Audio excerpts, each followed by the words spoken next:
ನಮಸ್ಕಾರ, ಆಶಾ ಈಶ್ವರ್ ಲಾಗ್ ಲೈಫಿಗೆ ಸ್ವಾಗತ. ಇವತ್ತು ನಾನು ಮೆಹಂದಿನ ಹೇಗೆ ಕಲಸೋದು, ಹೇಗೆ ಅಪ್ಲೈ ಮಾಡೋದು ಅಂತ ತೋರಿಸ್ತಾ ಇದ್ದೀನಿ. ನಾನಿಲ್ಲಿ 2 ಸ್ಪೂನಷ್ಟು ಮೆಹಂದಿನ ತೊಗೊಂಡಿದ್ದೀನಿ. ನಿಮಗೆ ಯಾವ ಬ್ರ್ಯಾಂಡ್ ಮೆಹಂದಿ ಸಿಗುತ್ತೋ ಅದನ್ನು ಯೂಸ್ ಮಾಡ್ಕೋಬೋದು. ಇಲ್ಲಿ ನಾನು ಭೃಂಗರಾಜ್ ಪೌಡರ್ನ ಯೂಸ್ ಮಾಡ್ತಾಯಿದ್ದೀನಿ, ಅದು ಕೂಡ ಒಂದು ಫ್ಯಾಷೆ. ಹಾಗೆ ಬೆಟ್ಟದ ನೆಲ್ಲಿಕಾಯಿ ಪೌಡರ್ ಅಂದರೆ ಆಮ್ಲ ಪೌಡರ್, ಅದು ಕೂಡ 2 ಸ್ಪೂನ್ ಯೂಸ್ ಮಾಡ್ಕೊಳ್ತಾ ಇದ್ದೀನಿ. ಜ್ಯೂಸ್ ಸಿಕ್ಕೋ ಜ್ಯೂಸ್ ಕೂಡ ಯೂಸ್ ಮಾಡ್ಕೊಂಡು ನಾನು ಪೌಡರ್ ಯೂಸ್ ಮಾಡ್ಕೊಳ್ತಾ ಇದ್ದೀನಿ. ಇದು ಕಲಂಜಿ ಸೀಡ್ಸು, ಆಯುರ್ವೇದಿಕ್ ಶಾಪಲ್ಲಿ ಸಿಗುತ್ತೆ. ಕಲಂಜಿ ಸೀಡ್ಸ್ ಕೊಡಿ ಅಂದರೆ ಕೊಡ್ತಾರೆ. ಇದು ಕೂಡ ಅಷ್ಟೇ, ನಾನು ತೊಗೊಂಡು 1 ಸ್ಪೂನಷ್ಟು ಹಾಕ್ಕೊಂಡು ನೀಟಾಗೆಲ್ಲ ಮಿಕ್ಸ್ ಮಾಡ್ಕೊಳ್ತಾ ಇದ್ದೀನಿ. ತಣ್ಣೀರಲ್ಲಿ ಮಿಕ್ಸ್ ಮಾಡ್ಕೊಳ್ಬೇಕು. ಬಿಸಿನೀರಲ್ಲಿ ಕಲಸೋರಂದ್ರೆ ಆ ತಕ್ಷಣ ಹಚ್ಕೊಳ್ತೀವಿ ಅನ್ನೋರು ಬಿಸಿನೀರಲ್ಲಿ ಕಲಿಸ್ಕೋಬೇಕು. ನಾನಿಲ್ಲಿ 1 ನೈಟ್ ಬಿಡ್ತಾ ಇದ್ದೀನಿ. ನಾನು ನೈಟ್ ಕಲಿಸ್ತಾ ಇರೋದು. ಇದು ನೈಟ್ ಬಿಟ್ಟು ನೆಕ್ಸ್ಟ್ ಡೇ ಮಾರ್ನಿಂಗ್ ಹಚ್ಕೊಳ್ಳೋದ್ರಿಂದ ನಾನು ತಣ್ಣೀರಲ್ಲೇ ಕಲಿಸ್ಕೊಳ್ತಾ ಇರೋದು. ನೀಟಾಗಿ ಫುಲ್ಲು ಕಲಿಸ್ಕೊಂಡು ಅದಕ್ಕೆ ನಾವು ಕಲಿಸ್ಕೊಂಡು ರೆಡಿ ಮಾಡಿ ಇಟ್ಕೋಬೇಕು. ನಾನು ಬೆಳಗ್ಗೆ ಆಶಾ ಈಶ್ವರ್ ಲಾಗ್ ಲೈಫಿಗೆ ಸ್ವಾಗತ.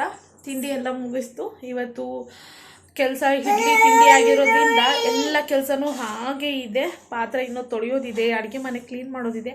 ಇದನ್ನೆಲ್ಲ ಮಾಡೋಷ್ಟಕ್ಕೆ ತಲೆಗೆ ಮೆಹಂದಿ ಹಚ್ಕೊಂಡ್ಬಿಟ್ರೆ ಆಮೇಲೆ ಕ್ಲೀನ್ ಆರಾಮ್ಸೆ ಮಾಡ್ಕೋಬೋದು. ಆಮೇಲೆ ಹೇರ್ ಕೂಡ ಡ್ರೈ ಆಗಿರುತ್ತೆ.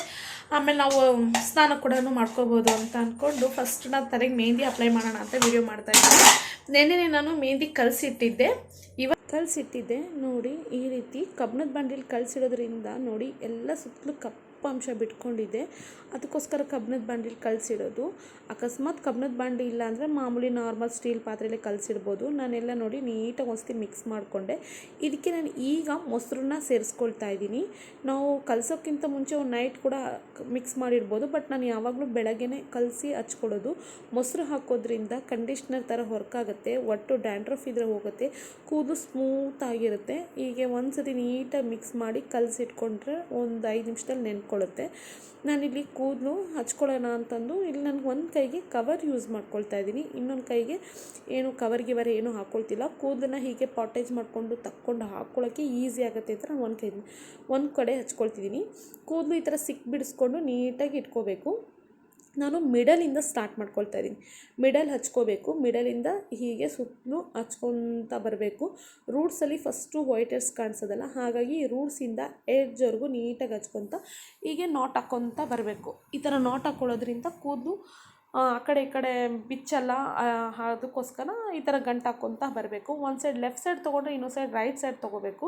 ರೈಟ್ ಸೈಡ್ ತೊಗೊಂಡು ನೀಟಾಗಿ ಹಚ್ಕೊತ ಬರಬೇಕು. ಹಾಗೆ ಎಲ್ಲೆಲ್ಲಿ ಗ್ಯಾಪ್ ಸಿಗುತ್ತೋ, ಎಲ್ಲೆಲ್ಲಿ ಮೆಹಂದಿ ಕಾಣಿಸುತ್ತೋ ಹಚ್ಚಿದ್ದು ಅಲ್ಲೆಲ್ಲ ಈ ಥರ ಫಿಲಪ್ ಮಾಡ್ಕೊತ ಹೋಗಬೇಕು. ಆವಾಗ ನೀಟಾಗಿ ಹಚ್ದಂಗೆ ಆಗುತ್ತೆ. ನಾನಿಲ್ಲಿ ಯಾವುದೂ ಕೆಮಿಕಲ್ ಯೂಸ್ ಮಾಡಿಲ್ಲ, ಎಲ್ಲ ಆಯುರ್ವೇದಿಕ್ ಪೌಡರೇ ಕೂಡ ನಾನು ಯೂಸ್ ಮಾಡಿರೋದು.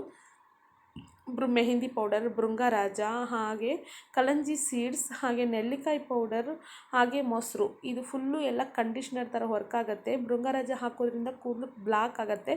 ಬೆಟ್ಟಿದ ನೆಲ್ಲಿಕಾಯಿ ಕೂಡ ಅಷ್ಟೇ ನರಿಶ್ಮೆಂಟ್ ಕೊಡುತ್ತೆ, ಬ್ಲಾಕ್ ಆಗುತ್ತೆ ಅದು ಕೂಡ ಕೂದಲಿಗೆ. ನಾನು ಅದಕ್ಕೋಸ್ಕರ ನಾನೊಂದು 10 ಇಯರ್ಸಿಂದ ಇದನ್ನು ಅಪ್ಲೈ ಮಾಡ್ಕೊತ ಬರ್ತಿರೋದು. ನನಗೆ ಯಾವುದೇ ಸೈಡ್ ಎಫೆಕ್ಟ್ಸ್ ಆಗಿಲ್ಲ. ಇದೆಲ್ಲ ನ್ಯಾಚುರಲಾಗಿ ಸಿಗೋದ್ರಿಂದ ಗ್ರಂಥಿಕೆ ಅಂಗಡಿ, ಆಯುರ್ವೇದಿಕ್ ಶಾಪ್ಸ್ಗಳಲ್ಲಿ ಇದೆಲ್ಲ ಸಿಗುತ್ತೆ. ನೀವು ತಂದು ಕೂಡ ಹಚ್ಕೊಳ್ಳಿ. ನಮಗೆ ಈ ಕಲರ್ ಬೇಡ, ಸ್ವಲ್ಪ ಆರೆಂಜ್ ಕಲರ್ ಟೈಪಲ್ಲಿ ಬೇಕು, ಗೋಲ್ಡನ್ ಕಲರ್ ಟೈಪು ಅಂತಂದರೆ ಆರೆಂಜ್ ಕಲರಲ್ಲಿ ಶೈನಿಂಗ್ ಥರ ಬೇಕು ಅಂದರೆ ಅದು ಬೀಟ್ರೂಟ್ ರಸ ಮತ್ತು ಟೀ ಪುಡಿಯಿಂದ ಮಿಕ್ಸ್ ಮಾಡಿ ಹಚ್ಕೋಬೋದು. ನಾನು ಅದು ಕೂಡ ಅಪ್ಲೈ ಮಾಡ್ಕೊಳ್ತಿರ್ತೀನಿ. ಬಟ್ ಇದೊಂದು 15 ಡೇಸ್ವರೆಗೂ ನಮಗೆ ಕಲರ್ ಇರುತ್ತೆ. 1 ಮಂತ್ವರೆಗೂ ಯಾವುದೇ ರೀತಿ ಕಲರ್ ಇದಾಗೋದಿಲ್ಲ. ಅದಕ್ಕೋಸ್ಕರ ನಾನು ಈ ರೀತಿ ಅಪ್ಲೈ ಮಾಡೋಕ್ಕೆ ಇಷ್ಟಪಡ್ಕೊಳ್ತೀನಿ. ನೋಡಿ ನಾನು ಎಷ್ಟು ನೀಟಾಗಿ ಹಚ್ಕೊಂಡಿದ್ದೀನಿ. ಯಾವುದೇ ಸಹಾಯ ಇಲ್ಲದೆ ನಾವು ಒಬ್ಬರೇ ಕೂಡ ನೀಟಾಗಿ ಹಚ್ಕೋಬೋದು. ಹೀಗೆ ಸೈಡ್ಸು ಬೇಬಿ ಹೇರ್ಸ್ ಎಲ್ಲ ಇರುತ್ತಲ್ಲ, ಒಂದು ಸತಿ ನೀಟಾಗಿ ನೋಡಿಕೊಂಡು ಮಿರರ್ನ ನೀಟಾಗಿ ಹಚ್ಕೊತ ಬರಬೇಕು. ಬೇಬಿ ಹೇರ್ಸಿಗೆಲ್ಲ ಹಚ್ಕೊತು ಅಂದರೆ ಮೆಹಂದಿ ನೀಟಾಗಿ ಕುತ್ಕೊಳ್ಳುತ್ತೆ, ಕಲರ್ ಕೂಡ ಇರುತ್ತೆ. ನೋಡಿ ನಾನು ಒಂದು ರೌಂಡ್ ತಿರುಗಿ ತೋರಿಸ್ತೀನಿ ಎಷ್ಟು ನೀಟಾಗಿ ಹಚ್ಕೊಂಡಿದ್ದೀನಿ ನಾನು ಮೆಹಂದಿನ. ಈ ರೀತಿ ಹಚ್ಕೊಂಡು 1-2 ಅವರ್ ಬಿಟ್ಟರೆ ಸಾಕು, ಮೆಹಂದಿ ಡ್ರೈ ಆಗುತ್ತೆ. ಡ್ರೈ ಆಗಿದೆ. ಈಗ ಹೋಗಿ ಸ್ನಾನ ಮಾಡ್ಕೊಂಡು ಬರೋದು ಅಷ್ಟೇ. ಸ್ನಾನ ಮಾಡ್ಕೊಂಡಾದ್ಮೇಲೆ ಸಿಗ್ತೀನಿ, ಕೂದಲು ಹೇಗೆ ಡ್ರೈ ಆಗಿದೆ ಅಂತ, ಹೇಗೆ ಕಲರ್ ಬಂದಿದೆ ಅಂತ ತೋರಿಸ್ತೀನಿ. ಸ್ನಾನ ಮುಗಿಸ್ಕೊಂಡು ಬಂದೆ, ಸ್ನಾನ ಆಯಿತು. ಹಾಗೆ ಕೂಡ ಕೂದಲು ಕೂಡ ಕಲರ್ ಬಂದಿದೆ. ನೋಡಿ ಎಷ್ಟು ಚೆನ್ನಾಗಿ ನೀಟಾಗಿ ಕಲರ್ ಬಂದಿದೆ. ನಿಜವಾಗ್ಲೂ ತುಂಬಾ ಚೆನ್ನಾಗಾಗಿದೆ ಕೂದಲು. ಫುಲ್ಲು ಡ್ರೈ ಆದಮೇಲೆ ನಿಮ್ಗೊಂದು ಕ್ಲಿಪ್ಪಿಗೆ ಹಾಕ್ತೀನಿ ಹೇಗಿದೆ ಅಂತಂದು. ನಂದು ಮೆಹಂದಿ ವಿಡಿಯೋ ಇಷ್ಟ ಆಯಿತು ಅಂದರೆ ಪ್ಲೀಸ್ ಸಬ್ಸ್ಕ್ರೈಬ್ ಮಾಡಿ, ಸಪೋರ್ಟ್ ಮಾಡಿ. ಹಾಗೆ ನನ್ನ ಚಾನಲ್ನ ನೋಡ್ತಾ ಇರಿ. ಇಲ್ಲಿಗೆ ನನ್ನ ಮೆಹಂದಿ ಬ್ಲಾಗ್ನ ಮುಗಿಸ್ತಾ ಇದ್ದೀನಿ. ನೋಡಿ ಒಣಗಿದ ಮೇಲೆ ಸಂಜೆ ಆಗಿತ್ತು, ಹಾಗಾಗಿ ಸ್ವಲ್ಪ ಬ್ಲರ್ರಾಗಿ ಕಾಣಿಸ್ತಿದೆ. ಬಟ್ ನೋಡಿ ಎಷ್ಟು ಚೆನ್ನಾಗಿ ಬ್ಲಾಕ್ ಆಗಿ